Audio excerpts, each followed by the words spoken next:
Congratulation Sureshbhai, તમારી 30,000 રૂપિયાની loan pass થઈ ગઈ છે. થેન્ક યુ સર, તમારો ખૂબ ખૂબ આભાર. લાવો પૈસા. ખમો પેલા હિસાબ તો કરવા દ્યો.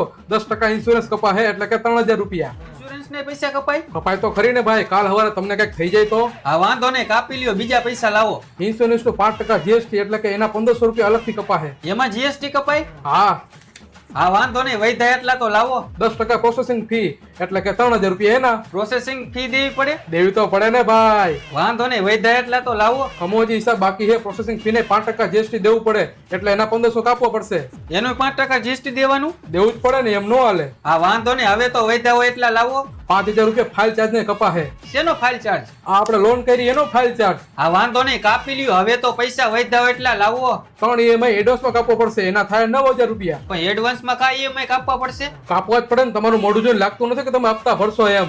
વાંધો નહીં, કાપી નાખો. હવે તો વૈધા હોય એટલા લાવો. 3 EMI એડવાન્સ